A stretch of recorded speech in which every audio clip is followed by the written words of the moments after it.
Hi, this is the Hay House submission for the Movers and Shakers London. Hi, my name's Jackee Holder. I work as a coach, a trainer and a speaker.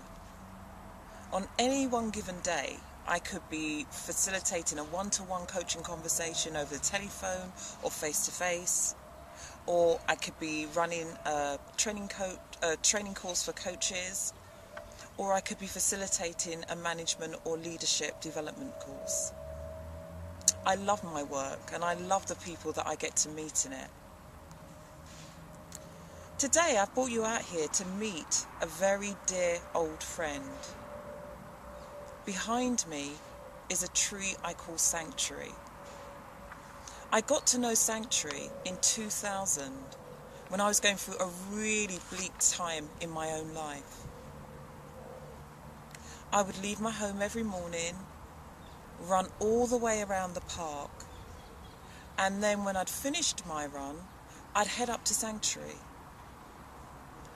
Back then, I couldn't put into words what it was I felt about being with Sanctuary. But as soon as I entered underneath her shelter, I'd feel enormously calm. I'd feel grounded and centered.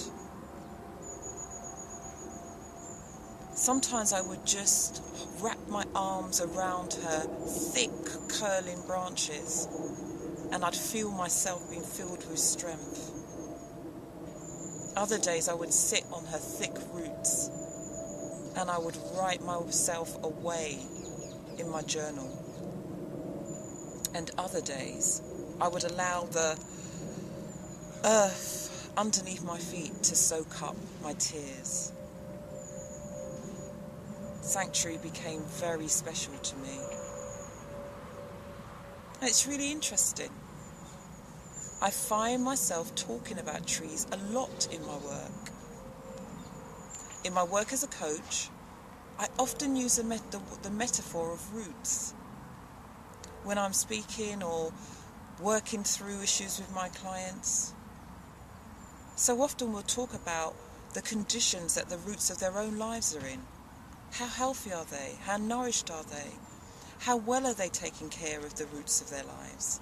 What are the foundations of their own lives like?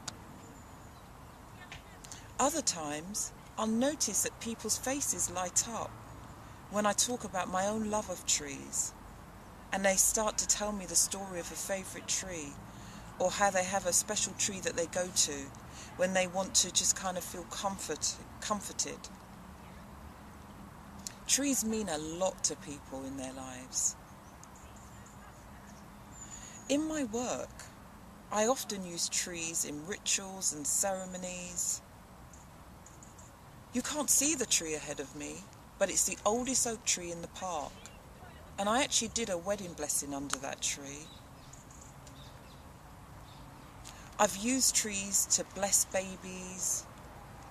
And I've also used trees to say goodbye to those who have passed before us.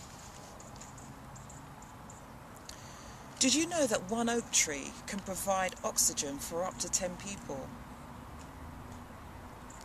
In a recent research done in hospitals, they found that if patients had a view of trees outside their windows, they asked for less medication.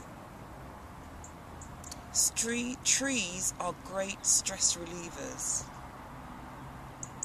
Trees are a wonderful way of us improving and increasing the ways in which we take care of the self.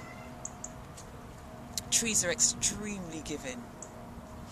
And we can learn so much about ourselves and about life from the way in which trees live. The way they go through the seasons and the cycles, the birth and the rebirth. The Native Americans call trees the standing people. That makes me smile, because so often I see faces in trees. Sometimes I give trees names because of the way in which they look, the way in which they remind me of other human beings. So my call to you today is to just stop and get still and observe the trees around you. Notice a tree that you can see out your window that perhaps you don't look at. What about the tree you walk past every day on your way to work? Stop, get still, and observe the growing forest inside yourself. What could that tell you about you and your life and the way it is right now? Trees have a lot to offer. I'd like to leave you with this poem by Wendell Berry. I go among trees and sit still. All my stirring becomes quiet. Around me like circles on water.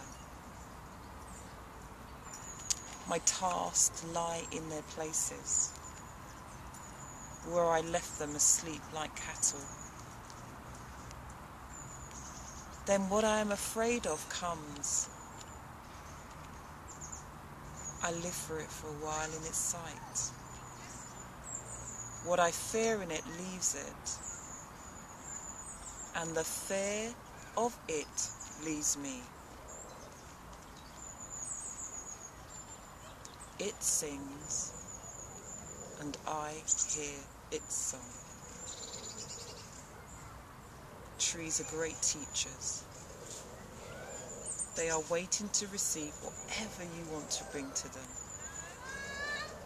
Go, enjoy.